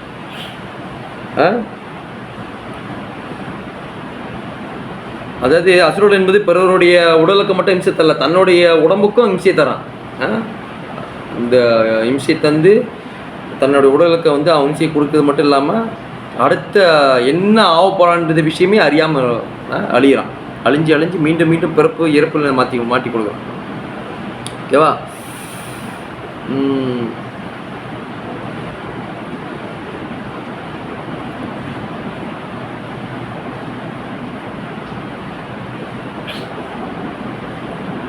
ஸோ இதுதான். ஸோ அழகாக குருபா சொல்லியிருப்பார், சாஸ்திரங்களின் மீதும் முழுமுதற் கடலின் மீதும் பொறாமை கொண்டுள்ள அவன், அது அசுரர்கள் கடவுளின் இருப்பிற்கு எதிராக பொய்யான வாதங்களை முன்வைக்கின்றான். சாஸ்திரங்களின் அதிகார தன்மையும் மறக்கின்றான். அவன் தன்னை சுதந்திரமானவனாக எல்லா செயல்களிலும் வலிமை வாய்ந்தவனாகவும் எண்ணி கொண்டுள்கிறான்.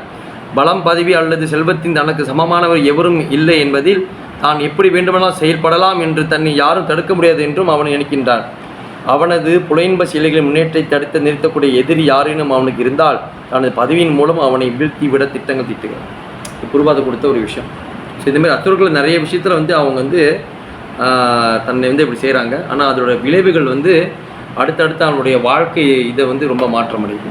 அடுத்து வந்து மனித பிறகு பிடிக்காமல் வேறு ஒரு கீழ்நிலையான பிறப்புகளை வந்து பிறப்பதற்கான வாய்ப்புகள் அதிகமாக இருக்குது.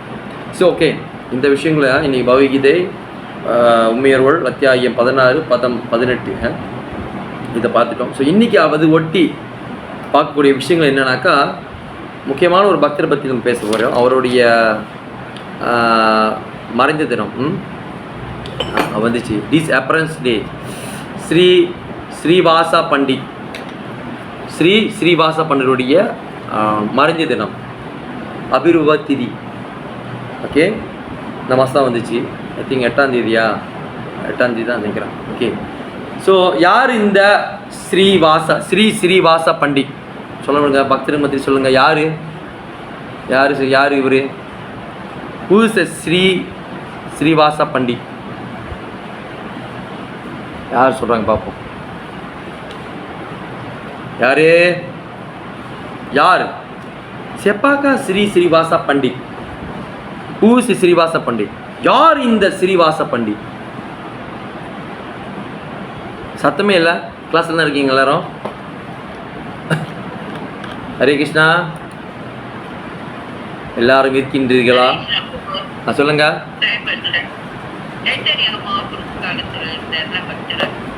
ஓகே, ரொம்ப நெருங்கிட்டீங்க. ஆமாம்மா, ஓகே, ஆனால் கரெக்டாக சொல்லுங்கள். அவரை டெய்லி நம்ம சொல்லுவோம்.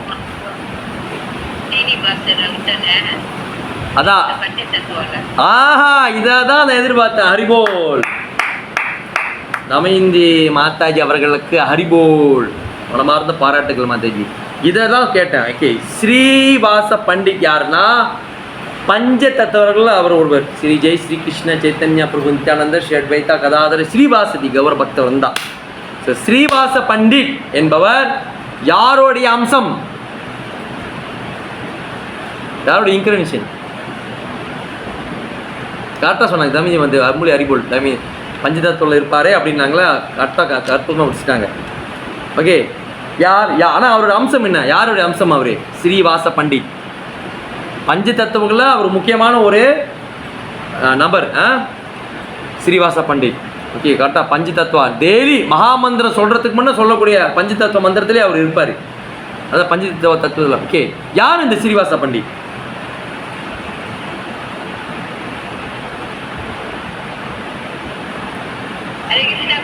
ஹரிகிருஷ்ணா மத் சொல்லுங்க. எஸ், நாரத முனிவர். நாராயணா நாராயணா நாராயணா நாராயணா கிருஷ்ணா கோவிந்தா முகுந்தா கோபாலா மாதவா அப்படின்னு பகவான் நாம உச்சாரணம் பண்ணிட்டே பார. அந்த நாரத முனிவர் தான் கலியுகத்தில் ஸ்ரீவாச பண்டிட்டா வந்தார். ஓகே, கிளியரா? பஞ்ச தத்துவத்தில் அவர் ரொம்ப முக்கியமான ஒரு நபர் ஸ்ரீவாச பண்டிட். அவர் உண்மையான அம்சம் யாருன்னா நாரத முனிவர் தான் கலியுகத்தில் 500 வருஷத்துக்கு முன்னே ஸ்ரீவாச பண்டிட் தான் வந்தார். சரி, இந்த ஸ்ரீவாச பண்டிட் என்பவர் எங்கே தோன்றினார் அப்படின்னு அதை முதல் பார்க்கலாம். ஸ்ரீஹாட்டா என்கிற ஒரு ஊர் கிராமம். ஸ்ரீஹாட்டா அந்த ஸ்ரீஹாட்டா என்பது இப்போ உள்ள ப்ரெசன்ட் அப்படின்னு எங்கே இருக்குன்னு பார்த்தா பங்களாதேஷில் இருக்குது. அந்த கௌடி தாரால கௌடி வைஷ்ணவங்களுடைய ஆச்சாரர்களுடைய பல விஷயங்கள் வெஸ்ட் பெங்கால், கல்கத்தா, மாயப்பூர், நவதீப்லையும் இருக்குது. அதே சமயம் பங்களாதேஷ்லையும் இருக்குது. இப்போ பங்களாதேஷ் என்பது அது முஸ்லீம்காரவங்க அது கேட்டதுனால தனி ஒரு நாடாக போயிடுச்சு. அது ஆரம்பத்தில் இந்தியா சார்ந்தது தான், இந்தியாவோட சேர்ந்து விட்டு வந்தது தான். இப்போ பாயிண்ட் என்னென்னா, ஸ்ரீஹாட்டாவில் தான் அவர் தோன்றினார் ஸ்ரீவாச பண்டிட். இப்போ ஸ்ரீவாச பண்டிட் என்பவர் வந்து மகாபிரபுவோடைய முக்கியமான ஒரு சகாக்கள், ஒரு முக்கியமானவர். ஆனால் ஸ்ரீவாச பண்டிட் என்பவர் வந்து மகாபிரபுவோடைய 30 வருஷம் வயசுக்கு கூட, 30 இயர்ஸ் ஓல்டு, 30 வயசு கூட அவர் மகாபிரபு வர்றதுக்கு முன்னே ஸ்ரீவாச பண்டிட் தோண்டிட்டார். அப்புறம் ஸ்ரீவாச பண்டிட் அப்பா பேர் வந்து ஸ்ரீ ஜலாதர் பண்டிதா. ஸ்ரீவாச பண்டிட்டோடைய அப்பா பேர் வந்து ஸ்ரீவாச பண்டிட் அப்பா பேர் என்னது? ஸ்ரீ ஜலாதர் பண்டிதா. ஸ்ரீவாச பண்டிட்டுக்கு 5 அண்ணன் தம்பிங்க இருந்தாங்க. சாரி 5, 1 2 3 4 5 அண்ணன் தம்பிங்க. அவரோட சேர்த்து 5 பேர் சிப்ளிங் வந்து 5 அட்டிய பிராடி வந்து 5 வராங்க. 5 பேர் இருந்தாங்க. அதில் வந்து முதல் நளினா, 2வது ஸ்ரீவாசா, அதாவது ஸ்ரீவாச பண்டிட், 3வது ஸ்ரீநிதி, 4வது ஸ்ரீபதி, 5வது ஸ்ரீராம். 5 அண்ணன் தம்பிங்க. முதலாவது நளினா, 2வது ஸ்ரீவாசா, அது ஸ்ரீவாச பண்டிட் தான். அப்புறம் 3வது ஸ்ரீநிதி, 4வது ஸ்ரீபதி, 5வது ஸ்ரீராம். நான் பேசுகிறது எல்லாத்துக்கும் விளங்குதா இல்லை எறியுதா? கொஞ்சம் எல்லாம் சொல்லுங்கள். ஹரே கிருஷ்ணா. கிளியராக இருக்காங்க? கிளியராக்கே. Okay very good. Okay okay. ஏன்னா இங்கே ரொம்ப மழையாக இருக்குது, எனக்கு கொஞ்சம் இதாக இருக்குது, அதான் உங்களுக்கு கேட்டுருந்தாங்க. ஓகே. அப்போ ஸ்ரீவாசா பண்டிட் வந்து பார்த்தீங்கன்னா அவர் ஒரு கிரகஸ்தர், ஃபேமிலி மேன், குடும்பஸ்தர். அவருக்கு வந்து மனைவி இருந்தாங்க. அவங்க மனைவி பேர் வந்து மலனி. ஸ்ரீவாச பண்டிட்டோடைய மனைவி பேர் மலனி. அவங்க வந்து அவங்களோட நிலையை பாருங்கள். மகாபிரபு காலத்துலேயும் சரி அவங்க வந்து நர்ஸாக இருந்தாங்க. நர்ஸு அதாவது இந்த மருந்தெல்லாம் போடுறது அந்த இதெல்லாம் பார்த்துக்கிட்டு நர்ஸாக இருந்தாங்க. ஆனால் இவங்களோட ஹிஸ்திரி எடுத்து பார்த்தீங்கன்னா கிருஷ்ணர் லீலையிலையும் இவங்க தான் கிருஷ்ணர் லீலையிலையும் இவங்க தான் நர்ஸாக இருந்தாங்க. அதுதான் ரொம்ப ஒரு ஆச்சரியமான விஷயம். ஓகே. அந்த மலனி என்பவங்க வந்து ஸ்ரீவாச பண்டிட்டோடைய மனைவி. அந்த ஸ்ரீவாச மலனி என்பவங்க, மலனி தேவி அவங்க வந்து சைத்தன்ய மகாபிரபுவோடைய அம்மா சச்சி தேவிக்கு ரொம்ப கூட்டாளி, நெருங்கிய நண்பர், தோழி. ஸோ அதனால் வந்து மகாபிரபு பற்றி எல்லாமே தெரியும். மகாபிரபு யார், சச்சி மாதா யார், அவங்க எல்லாமே ரொம்பவே தெரியும் இந்த மலனி தேவி அவங்க. ஆனால் அவங்க என்னென்னா கிருஷ்ண லீலையிலையும் நர்ஸாக இருந்திருக்காங்க, இந்த மகாபிரபு லீலையும் நர்ஸாக இருந்திருக்காங்க. ஓகே. அடுத்து இப்போ வந்து நம்ம என்ன பார்க்க போகிறோம்னா, ஸ்ரீவாச பண்டிட் வந்து நாரதனுடைய அம்சம். ஸோ நாரதனுடைய எப்பவுமே அவருடைய பார்த்தீங்கன்னா களங்க மூட்டுறவங்கன்னு ஒரு தனியாக அவருக்கு ஒரு கெட்ட பேர் இருக்குது. அவர் சண்டை மூட்டி விடுவார், அவரை வந்து அங்கங்கே போய் பகவான் நாமன்னு சொல்லிக்கிட்டே அதெல்லாம் இல்லை. பகவான் பக்திக்கு பல உதவி செஞ்சவர் நாரதமுனிவர். அதே அம்சம் தான் வந்து ஸ்ரீவாச பண்டிட்டுக்கு இருந்துச்சு. அவர் இங்கே வந்து பகவான நாமத்தை சொல்வார், பகவானை தவிர்த்து பகவான் மேலே திட்டமான நம்பிக்கை அவர் வைப்பார். நம்பிக்கை தவிர வேறு எதுவும் இல்லை. கொஞ்சம் இருங்க, ரொம்ப இங்கே இதாக இருக்குது. நான் கொஞ்சம் நேரம் வந்துடுறேன், ஏன்னா அந்த சாரில் மாரி இருக்குது. நான் ஸ்டார்ட் பண்ணுறேன். ஒரு நிமிஷம் இருங்க.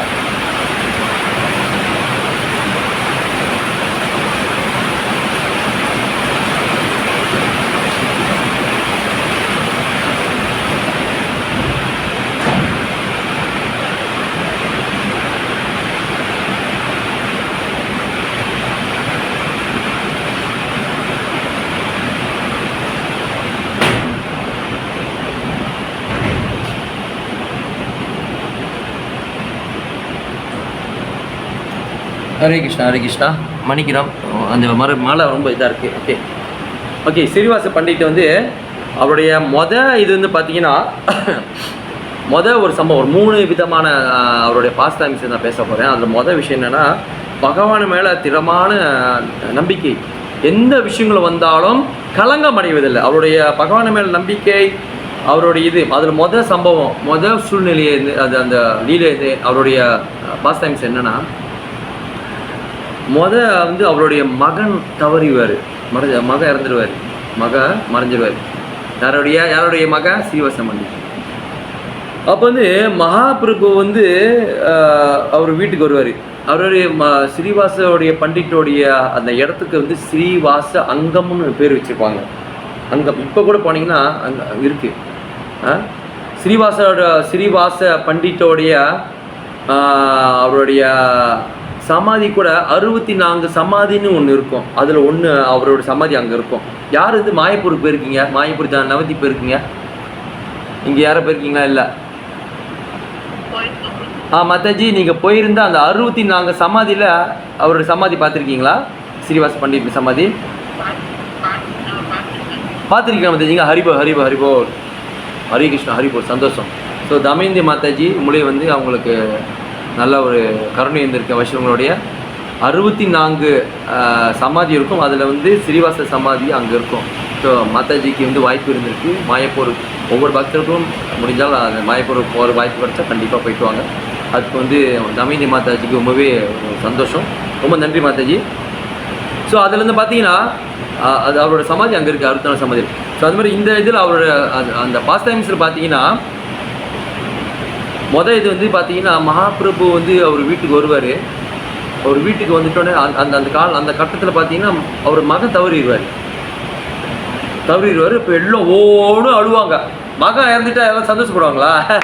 மகன் இறந்துட்டான் அப்படின்னு சந்தோஷப்படுவாங்களா? அழுவாங்களா? அவங்க வடையில அழுகுறாங்க. இருந்தது ஒன்னே கண்ணே அது பாச்சே கத்த ஆரம்பிச்சிட்டாங்க. வயிறில் அடிச்சுட்டு கத்த ஆரம்பிச்சிட்டாங்க. சீனிவாச பண்ணிட்டு அமைதி. மனித வாழ்க்கை பிறந்தா பிறப்பு எல்லாம் இருக்கதான் செய்யும். நீ கத்தாத. மகாபிரபு வர நேரம் அழுவக்கூடாது, யாரும் அழுவக்கூடாது, வாய் முடி அப்படின்னு கத்த ஆரம்பிச்சிட்டாரு. அவங்க அப்படியே ஐயோ இவரையும் கத்த ஆரம்பிச்சாரு. அமைதியாக இருந்துட்டாங்க. மகாபிரபு வந்துட்டாரு. என்ன பண்ணிட்டாங்க, மகாபிரபு தெரியக்கூடாதுக்காக பையன் அப்படியே ஒரு சுருட்டி பின்னாடி வச்சுருவாங்க, சமையல் பின்னாடி வச்சுருவாங்க. அப்போ வந்து மகாபிரபுலாம் கீர்த்தனை எல்லாம் ஆடி பாடி இதை பண்ணுவாங்க. அதுக்கப்புறம் பார்த்தீங்கன்னா மகாபிரபு தெரிஞ்சிடும். மகாபிரபு உடனே ஒரு சீனிவாசா ஏன் சொல்லலை நீங்கள் மாதிரி அப்படி சொல்லுவார். பிறப்பு இறப்பு என்பது இயல்பு தானே. அது வந்து நம்ம வாழ்நாள் முழுவதும் அது வந்து நம்ம பிறந்தாலே இறப்பு தான் ஆகும். அதனால் எனக்கு அதில் இல்லை. எனக்கு முழுவதும் பகவானிடம் எனக்கு நம்பிக்கை இருக்குது. பகவானை எனக்கு தஞ்சடைஞ்சுவேன். அதனால் எனக்கு இன்பம் வந்தாலும் நான் ஒரே மாதிரி தான் இருப்பேன், துன்பம் வந்தாலும் நான் ஒரே மாதிரி தான் இருப்பேன். இதுதான் மகாபிரபு அந்த இறந்த போன அந்த பையனை மீண்டும் கொண்டு வந்துடுவார் உயிரை. எல்லாரும் ஆச்சரியமாயிருவாங்க. ஓ கௌரங்கா கௌர சுந்தரா கௌராரி கௌரச்சந்திரா ஸ்ரீ கிருஷ்ண சைத்தன்ய மகாபிரபு கி ஜெய், சச்சினந்தன கி ஜெய். எல்லாரும் கொத்த ஆரம்பிச்சிருவாங்க. ஹரிபோல். சீனிவாச பண்டிட் சொல்லுவார், எதுக்கு மகாபிரபு அவர் இந்த பையனை கொண்டு வந்தீங்க? ஏன் கொண்டது? இது பிறப்பு இறப்பு என்பது இயல்பு தானே, எதுக்கு கொண்டு? இல்லை சீனிவாச பண்டிட், உன்னுடைய பக்தி அளவு மேல் பக்தி. இந்த துன்பம் உனக்கு இல்லை. எனக்கு துன்பமும் எனக்கு பாதிக்கல, எனக்கு இன்பமும் பாதிக்கல. நான் எப்பயுமே திடமாக தான் இருக்கேன். இன்பம் துன்பம் ரெண்டுமே எனக்கு வந்தாலும் நான் எப்பயுமே பகவான் சேவையில் ஈடுபடுவேன். நான் இதை கண்டு கலங்கம் பண்ண மாட்டேன். இது அவருடைய கிடைச்ச ஒரு இது அவருக்கு கிடைச்ச ஒரே விஷயம். அதாவது பகவானோட இதுலேருந்து என்ன கற்றுக்கணும்னு பார்க்கணும். ஸ்ரீவாச பண்டிகிட்ட அவர் வந்து கிருஷ்ண சேவையில் வந்து சொந்த இன்ப துன்பத்தை வந்து பகவானுக்கிட்ட வந்து அவர் சேவையில் அவர் ஈடுபடுத்தலை. மகாபிரபு என் மகன் இறந்துட்டான், நீங்கள் வேற வந்துட்டீங்க, நான் என்ன பண்ணுறது அப்படிலாம் செய்யல. மகாபிரபுவை வரவை, அவனை தூக்கி பின்னாடி வை அப்படிதான் சொன்னார். முடிஞ்சு போன கேஸு தான். அது வெறும் டெட் பாடி தான். அதை வச்சு நீ என்ன அலங்காரம் பண்ணுற, என்ன அழுவுற? பிறக்கும் போது அழிஞ்சியா நீ? இல்லை. இறக்கும் போது நீ அழுவுற? பிறக்கும் போது அழுந்துருக்கணும். பிறந்துட்டானே வந்தாலும் இறந்துட்டானே அப்போ அழுவல, இறந்துக்குமா அழுவுற? தத்துவம்லாம் அவர் சொல்கிறாரு மனைவிக்கிட்ட, நானும் இறந்து போயிடுவேன், நீ வந்தாலும் இறப்பேன், அப்போ உனக்கு எனக்கு யார் அழுவா? இதெல்லாம் அவர் வந்து சொல்கிறார். அப்போ வந்து மகாபிரபு சொன்ன ஒன்றுமே இல்லை. மகாபிரபு வந்து சாட்சா இது ஒரு விஷயம் நடக்கும். இதெல்லாம் என்ன கற்றுக்குன்னா, பகவத் சேவையில் ஈடுபடுறப்ப இந்த மாதிரி எது நடந்தாலும் அது வந்து கரெக்டாக யார் யாருக்கு எப்பப்போ காலங்களில் போக வேண்டுமோ எல்லாம் போயிட்டு கேஸ் போகிற கேஸ் போயிட்டு தான் இருக்குது, வர்ற கேஸ் வந்துட்டு தான் இருக்குது. அதனால இருக்கிற வரைக்கும் பகவான் சேவைக்கு சிறப்பாக சிறப்பாக செய்யணும். அப்படி இந்த பகவான் சேவையில் ஒருபோதும் நிப்பாட்டக்கூடாது. என்ன நடந்தாலும் நம்மளுக்கு துன்பம் வந்தாலும் இன்பம் வந்தாலும் அது பகவான் சேவைக்கு நம்ம வந்து தடை வைக்கக்கூடாதுன்னு என்ற விஷயத்த ஸ்ரீனிவாச பண்டிட் எடுத்து காமிச்சிருக்கோம். இது கற்றுக்கிற விஷயம். ரெண்டாவது, பகவான் சார்ந்தே வாழ்றது. இது உண்மையிலே வந்து ரெஸ்பெக்ட் பண்ணும். ஒரு கிரகஸ்தனா வாழ்க்கை என்பது, அதாவது ஃபேமிலி மேன்னா என்ன நினைக்கிறோம்? ஒருத்தர் கல்யாணம் என்ன நினைக்கிறோம்? ஓ கல்யாணம் ஐயா ரொம்ப வெல்டன், ஒன்று எங்கே விழுது, ஒன்று இங்கே விழுதா, மாப்பிள்ளை எங்கே விழுது, இப்படியே பொண்ணு மாப்பிள்ளை கிடச்சா ஓ வாழ்த்துக்கள் ஏ கை தட்டி பார்த்துக்கலாம் ஆஹோங்கிறோம். கிரகஸ்தில் வந்த பிறகு தான் தெரியும் அவ வேலையை எப்படி செய்கிறா, அவள் எப்படி இருக்கா, இவள் இப்படி இருக்கான்னு அப்படி தான் தெரியும். இது விளையாட்டுக்காரியம் இல்லை. கிரகஸ்தன் என்பது அதாவது நல்லா அமைச்சுக்கணும். கிரகஸ்தருக்கு வந்து என்னென்னா கல்யாணம், அது ஆரம்பத்தில் இருக்கக்கூடிய அந்த வேகம் விவேகம், அந்த ஆசை, அந்த என்ன சொல்லுவாங்க, இது கடைசி வரைக்கும் இருக்கணும். அதாவது ஒவ்வொரு கிரகஸ்தரும் என்ன நினைக்கிறேன்னா, கண்டிப்பாக சொல்கிறேன், வெளி தோற்றத்தை பார்த்து மயங்கக்கூடாது. ஒரு ஆண் பெண்ணை மயங்குவதும் ஒரு பெண் ஆணை மயங்குவதை மட்டும் இருக்கக்கூடாது. ஒன்று வச்சுக்கணும், ரெஸ்பான்சிபிள் இருக்கணும். அதாவது நான் கல்யாணம் பண்ணி வந்துட்டேன்னா நாளைக்கு நான் படுத்துப்படி ஆகிட்டாலும் அவள் என்னை பார்க்கணும், நாளைக்கு அவள் படுத்துப்படி ஆகிட்டாலும் நான் அவளை கவனிக்கணும். நாளைக்கு பிள்ளை இது ரெஸ்பான்சிபிள் பெரிய ஹெவி. எங்கள் குருநாதர் இன்ன வரைக்கும் அந்த ஞாபகம் இருக்குது. If you want to become grihastha you cross like mountain, மலையே கடக்கிற மாரி. சும்மா சாதாரண விஷயம் இல்லை. ஒரு நாள் கூத்து, ஒரு நாள் இது கல்யாணத்தை ஆகும் டும் டாம் டும் எல்லாம் இது பண்ணிட்டு அப்புறம் அதில் பார்த்தாலும் அடி இடியும் விழுறப்ப நான் ஏன்டா. அதாவது ஒரு பின்னருக்கு ஒரு பழமொழி இருக்குது, கிரகஸ்தான் நினைப்பானா நான் வந்து ஒண்டி கட்டியாக இருந்திருக்கலாம் போல், சந்தோஷமாக இருந்திருப்பேன்னு. அதேமாரி ஒண்டியாக இருக்காங்களே அவங்க நினைப்பாங்களோ ஆஹா கிரகஸ்தனாக இருந்திருக்கலாமே, நல்லா இருக்கும், ஒண்டி ஒன்றும் பண்ண முடியலையே, இங்கெங்கே போதே அப்படின்னு நினைப்பாங்களாம். அதாவது கலியுகத்தில் ரெண்டுமே கஷ்டம்தான், எதுவுமே இயல்பல்ல. பகவானை சென்டரில் வச்சு நம்ம போகிறப்ப வாழ்க்கை சுமூகமாக போவோம். இல்லை அதை பார்த்துக்கலாம் அப்படின்னு எதிர்நீச்சு அடிக்கலாம், சவால் விட்டுலாம் போனோமாங்க சரிவு தான். சரிவுன்னு சாதாரண சரிவில் மிகப்பெரிய சரிவாக இருக்கும். பகவான் டிபெண்ட் பண்ணி பண்ணுறோம். அதுக்கு இந்த உதாரணமாக இந்த கதை அமையும். ஒரு கிரகஸ்தனா எப்படி இருக்கணும், நம்ம நம்பி வந்த ஒரு பிள்ளைய, அதாவது ஒரு தமிழ் பழமொழி இருக்குது, அது தவறாக இருந்தால் மன்னிச்சிருங்க, ஊராம் பிள்ளையை ஊட்டி வைத்தா தான் பிள்ளை தலை வரணுன்னுவாங்க. அதுக்கு உண்மையான இதுக்கு என்ன பழமொழினா, ஊரா வீட்டு பிள்ளை யார் கட்டி வந்த ஒரு பிள்ளை, அது ஊரா வீட்டு பிள்ளை தானே, அவளை நீ நல்லா பார்த்துக்கிட்டா உனக்கு பிறகு போகிற பிள்ளைய அவன் நல்லா பார்த்துக்குவான். அதான் ஊரா வீட்டு பிள்ளையை ஊட்டி வளர்த்தா தான் வீட்டு பிள்ளை தானே வளரணுவாங்க. அது பெரிய பழைய பழமொழி. அந்த மாதிரி ஒரு கிரகஸ்தனாக வர்றதுன்னா சவால் மிக்க ஒரு விஷயம். ஒரு ஒரு மினுமினுப்பு அதெல்லாம் பார்த்துட்டு நம்ம எதுவும் இதை இல்லாமல் போயிடுச்சுன்னா, அதாவது கிரகஸ்தன் என்பது எதையும் கடந்து போகணும். கட்டுக்கடங்காத காலமாரி இருக்கக்கூட ஒரு உடலை ஒரு பெண்மணி பார்த்துட்டு, அதேமாரி ஒரு மினுமினுக்கும் ஒரு பெண்ணை பார்த்துட்டு அதில் மயங்கி அப்புறம் வரக்கூடிய சவால்கள் எல்லாம் ஆரம்பத்தில் ஏதோ அழகாக இருந்தால் இது பார்த்தேன் இது பண்ணேன் இது அப்படிலாம் இருக்கக்கூடாது, கடைசி வரைக்கும் காப்பாற்றணும். அதுதான் கிரகஸ்தனுடைய ஒரு இது. ஆனால் இப்போ வந்து இவர் வந்து பகவானை நம்பி இருக்க, டிபெண்ட் டு கிருஷ்ணா, பகவான் சார்ந்து வாழ்கிறாரு. அப்படி பார்க்குறப்ப ஸ்ரீனிவாசா பண்டிட் மகாபிரபு கேட்குற கேள்வி பயங்கரமான கேள்வி. அதாவது ஸ்ரீனிவாசா மகாபிரபு கேட்குறாரு, நீ எப்படி மெயின்டைன் பண்ணுற அப்படின்னு கேட்குறாரு, எப்படி நீ குடும்பத்தை பார்க்குற. அப்புறம் சொல்லாரு, நான் செய்யக்கூடிய விஷயத்தில் பாதி பங்கு பகவானுக்கு கொடுத்துட்றேன், மீதி பங்கு வந்து அவர் வந்து எனக்கு என்ன கொடுக்குறாரோ அது நான் பின்பற்றேன். மகாபிரபு கேள்வி கேட்குறாரு, பகவானும் உனக்கு எதுவுமே கொடுக்கல, எதுவுமே உனக்கு கிடைக்கல, வருமானம் இல்லை, ஒன்றுமே இல்லை, எதுவுமே இல்லை, என்ன பண்ணுவேன்? அவரே 3 வாட்டி கை தட்டுவார். அப்படியே 1 2 3 3 வாட்டி கை தட்டுவார். மகாபிரபு கேட்பாரு, இதுக்கு என்ன அர்த்தம் ஸ்ரீனிவாசா பண்டிட் கேட்கப்பாரு. அப்போ மகாபிரபு சொல்லுது, ஸ்ரீனிவாசா பண்டிட் சொல்லுவார், தட்டுவேன். என்ன அர்த்தம்னா, நாள் பகவானுக்கு எதுவும் கொடுக்கலையா, வயிற்றில் ஈர துணி கட்டிட்டு நானே பொண்டாட்டி படுத்து தூங்கிடுவோம், பகவான் நாமத்தை சொல்லி படுத்துக்கிறோம். நாள் கொடுக்கலையா, ஓகே. 2வது நாள் பகவான் கொடுக்கலையா, 2வது நாளும் இருந்துருவோம். 2வது நாளும் பரவாயில்ல, பட்டினி இருந்துருவோம், உபவாசம் இருந்துருவோம், பரவாயில்ல, ஓகே படுத்து. 3வது நாள் கொடுக்கலையா பகவான், ரொம்ப சந்தோஷம். ஓகே, கொடுக்கலையா? ஓகே, இருந்துருவோம். 4வது 2 பேரும் கழுத்து நிறைய அந்த அந்த தண்ணி ஊற்றி அந்த இது பானையை கட்டிக்கிட்டு 2 பேரும் யானை பிள்ளை குட்டி எல்லாமே கங்கையில் போய் குச்சிருவோம். அம்மா ஏன் அப்படி செய்கிற? என்னைய பாதுகாக்கு கொடுக்காத கருணை இல்லாத இந்த ஜீவாத்மா இருந்தா என்ன, இல்லைன்னா என்ன? எனக்கு வந்து பகவான் எனக்கு கருணை கொடுக்கல, அப்போ எப்படி நான் இருந்து என்ன வாழ்ந்து என்ன இருக்கு? மகாபிரபு போய் உடனே ஏஞ்சி கட்டி பிடிச்சிருவாரு. ஸ்ரீனிவாசா, நீ வந்து கஷ்டப்பட மாட்ட, என்னை நம்பி நீ பகவானை நம்பி நீ இருக்க, உனக்கு ஒருபோது இனிமேல் எனக்காக கட்டி பிடிச்சிருவாரு. கட்டி பிடிச்சோன்னா அவருக்கு குடிசை பிரம்மாண்டமாக வீடாயிரும், அவர் சமையலரே எல்லாம் இதாயிரும். ஏன்னா திடகத்தமான நம்பிக்கை. ஏன் 3 நாளுமா என் மேலே கருணை காட்டாமல் போயிட்டாரு. அப்போ 3 நாள் காட்டுற கருணை இனிமேல் எப்பயுமே காட்ட மாட்டாரு. நான் இருந்தானா இல்லைன்னா கங்கையில் போய் குடிச்சிடுறேன். ஸ்ரீனிவாசா பண்டிட் வந்து ரொம்ப ஆரோக்கியமான பகவான் மேலே நம்பிக்கை வச்சுட்டாரு. நம்பிக்கை சாதாரண நம்பிக்கை இல்லை, திடமான நம்பிக்கை, பகவானை சார்ந்து வாழ்றது. இது ரொம்ப வந்து ரொம்ப உயர்வான ஒரு தத்துவம், உயர்வான ஒரு இது சிந்தனை கொண்டவங்களுக்கு தான் இந்த மாதிரி வரும். சாதாரணமாக நம்ம பாட்டுக்கே நேற்று 2 ஜபம் பண்ணிட்டு பகவான் எனக்கும் தர இல்லையா, நானும் பட்டினியாக இருக்கிறேன். ஆனால் பாவம் 2 ஜபம் அப்படிலாம் பண்ணிட்டு ஆரம்ப நிலையில் இருந்துக்கிட்டு இந்த மாதிரி பண்ணாக்கா அது மிகப்பெரிய தவறு. அது இந்த சீனிவாசம் பண்ணிட்டு காப்பி அடிக்கிற மாரி அந்த மாதிரி செய்யக்கூடாது. இவங்களாம் திடகாத்தமான பக்தர்கள், தினதோறும் பகவான் நாமத்தோ திறமாக இருந்து அவங்களே சார்ந்து வாழ்ந்தவங்க. நம்ம பாட்டு 2 நாள் 3 நாள் பக்தன் ஆகிட்டு திடீர்னு எனக்கும் எது செய்யவில்லை, நானும் கங்கையில் போய் குத்தி விட அப்படிலாம் குதிக்கக்கூடாது. அதெல்லாம் மிகப்பெரிய தவறு. பகவான் வந்து அதுக்கு பனிஷ்மெண்ட் கொடுத்துருவாரு நம்மளுக்கு.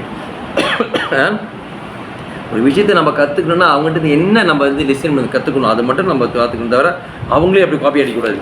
ஓகே, ஸோ இதுலேருந்து என்ன லெசன்னா, always Krishna always maintain those family surrender to him. என்ன பகவான் பக்தர்கள் இல்லை, கிருஷ்ணர் வந்து எப்பயுமே மெயின்டைன் பண்ணுறாரு, பாதுகாவலர். அவர் தான் பாதுகாவலர். அது வந்து யார் சரணாகதி அடைஞ்சாங்களோ அவங்கள வந்து கண்டிப்பாக அவர் வந்து பார்த்துக்கொள்வார் என்பது விஷயம் வந்து ரொம்பவே முக்கியமான இது. Okay, so தாமதமாச்சு. ஸோ அடுத்த இதை வந்து நான் வந்து வேறு விதத்தில் நான் சொல்கிறேன். ஸோ இன்ன வரைக்கும் ஸ்ரீவாச பண்டிட் நாரதமுனியுடைய அம்சம். சாட்சாத் நாரதமுனிவரே கலியுகத்தில் சைத்தன்ய மகாபிரபு லீலையில் வந்து ஸ்ரீவாச பண்டிட்டாக வந்தார். ஸ்ரீவாச பண்டிட் நாரதமுனிவர் அந்த அம்சம். ஒரு கிரகஸ்தராக இருந்தார். ஒரு கிரகஸ்தன் எப்படி கிருஷ்ணர் சார்ந்து வாழணும், எப்படி திரகத நம்பிக்கை இருக்கணும், இன்பம் வந்தாலும் துன்பம் வந்தாலும் கிருஷ்ண பக்தியில் ஒருபொழுதும் தடை வைக்கக்கூடாது, அந்த காரணம் வச்சு பக்தியை விட்டுறக்கூடாது. அப்படிலாம் வந்து அந்த அந்த அந்த அந்த அந்த தத்துவத்தையும் அதோடைய பாடத்தையும் வைஷ்ணவர்களிருந்து கற்றுக்கணும், பக்தர்களிருந்து கற்றுக்கணும். ஓகே, ஸோ இது ரொம்ப ரொம்ப முக்கியம், பெரிய தத்துவம். சிந்தனை பண்ணி பாருங்கள். ஸ்ரீவாசா பண்டிட்கிட்ட பிரார்த்தனை பண்ணுங்கள். ஸ்ரீவாசா பண்டிட், நீங்கள் இவ்வளோ பெரிய கிரகஸ்தர் அந்த ஃபேமிலி மேனாக இருந்தோம், பக்தி ஒருபொழுதும் விடலை, மகன் இறந்தும் மகன் தவறியும் நீங்கள் வந்து பக்தியை விடலை. உங்களுக்கு வந்து பகவான் கருணை காட்டுறதோட நீங்கள் இந்த ஒரு முடிக்கு வந்தீங்க. நான் பகவான் 3 நாளைக்கு எனக்கு எதுவும் கட்டாத வரைக்கும் 4வது அவருக்கு வந்து என் கருணை இல்லை. கருணை இல்லாத இது ஜீவாத்மா இருந்தானே இல்லைன்னு பகவான் கருணை இருப்பது தான் ஒவ்வொரு ஜீவாத்மாவுடைய ஒரு முக்கியமான அம்சம், ஒரு முக்கியமான ஒரு விஷயம். அதுவே இல்லைன்னா எப்படி நம்ம வாழ்கிறது? எல்லாம் தந்த, காற்று தந்தாய், நீர் தந்தாய், எல்லாம் தந்தாய், உலகத்தை ஜீவராசிகள் எல்லாத்தையும் வாழ வச்சேன், என்ன வாழ வைக்கிறது இல்லையா? அந்த உன்னே நம்பி இருக்கனே. திஸ் இஸ் வைஷ்ணவா, ஒரு பக்தனுடைய சிந்தனை, அவனுடைய எல்லாமே நாடி நரம்பு எல்லாம் பகவானை சார்ந்தே இருக்குது. ஸோ இதெல்லாம் வந்து கற்றுக்கணும். Fully surrender. அப்புறம் வந்து எந்த விஷயங்கள் இருந்தாலும் ஒருபொழுதும் பக்தி விட்டுறக்கூடாது. எந்த ஒரு கலங்கம் வந்தாலும் பக்தி விடவே கூடாது. இது வந்து கற்றுக்கணும். ஸ்ரீவாச பண்டிட். ஓகே, ஸ்ரீவாசா பண்டிட் கி ஜாய். ஸ்ரீவாசா பண்டிட் கி ஜாய். ஓகே, ஸோ பஞ்சதத்வ மந்திரம் டெய்லி நம்ம படிக்கிறோம். எல்லாத்துக்கிட்டையும் நித்யானந்த பிரபு, சைத்தன்ய மகாபிரபு, நித்யானந்த பிரபு, ஸ்ரீ அத்வைதாச்சாரியா, ஸ்ரீவாச பண்டிட், கதாதரா, இவங்கெல்லாம் கண்டிப்பாக 5 பேருக்கிட்டையும் பஞ்சதத்வா கண்டிப்பாக பிரார்த்தனை பண்ணிட்டு மகாமந்திரம் சொல்கிறப்ப அந்த மகாமந்திரத்துடைய இன்னும் அந்த ருச்சி, அந்த ஒரு இது எல்லாமே நம்மளுக்கு சிறப்பாக இருக்கும். அந்த மகாமந்திரம் சொல்கிறப்பையும் அந்த ஒரு உற்சாகத்தோடு நம்ம சொல்கிறோம், பிரார்த்தனை பண்ணிட்டு தான் நம்ம சொல்கிறோம். ஓகேவா? ஸோ ஸ்ரீவாசா பண்டிட்டோடைய இது மூலிமா நம்ம வந்து கற்றுக்கிட்டோம். ஸோ மேலும் அடுத்தடுத்து வாரங்கள் தொடர்ந்து வாங்க, ஷேர் பண்ணுங்கள், கிளாஸை மிஸ் பண்ணுங்கள். கிருஷ்ணா தரிசனம் தமிழ் யூடியூப் சேனலில் வந்து ஃபாலோ பண்ணுங்கள். ஓகே, அது மூலிமா நீங்கள் எல்லாம் ப்ரீவியஸ் பழைய கிளாஸ்லாம் நீங்கள் ஃபாலோ பண்ணலாம். தெரியாத விஷயத்த நோட்ஸ் பண்ணி வச்சுக்கோங்க, நோட் எடுத்துக்கோங்க. அப்புறம் ஒவ்வொரு வார்த்தையும் பகவத்கீதை மூலிமா அந்த ஆச்சாரியர்கள் பற்றி பேசுகிற மூலிமா நம்ம நிறைய விஷயங்களை கற்றுக்குறோம். இது மூலிமா நம்மளுக்கு வந்து அவங்களுடைய கருணை கிடைக்குது. இப்போ இன்றைக்கி சீனிவாச பண்டிட் பற்றி பேசிட்டோம், காதால் கேட்டுட்டோம். அப்போ அந்த அந்த ஒரு கட்டம் நம்ம நினச்சி பார்க்குறோம். சீனிவாச பண்டிட்டை நினச்சி பார்க்குறோமா இல்லையா? மகாபிரபுவை நினச்சி பார்க்குறோமா இல்லையா? கிருஷ்ணரை நினச்சி பார்க்குறோமா இல்லையா? இப்படி இதுதான் இந்த சிந்தனையோடு நம்ம வாழ்க்கையை ஆரம்பிச்சுக்கிட்டே இருந்தோமா, இதோட இருந்தோமா, நம்மளுடைய அந்த அந்த அந்த உணர்வு வந்து இன்னும் கிருஷ்ண உணர்வு இன்னும் திடகாத்தமாக உற்சாகமாக உறுதியாக இருக்கும், ஸ்ட்ராங்காக இருக்கும். இதுக்கு தான் வந்து ரொம்ப முக்கியம். ஓகேவா? சரி, இது சம்மந்தமாக ஏதாவது கேள்வி இருக்கா சீனிவாச பண்டிட் பற்றி?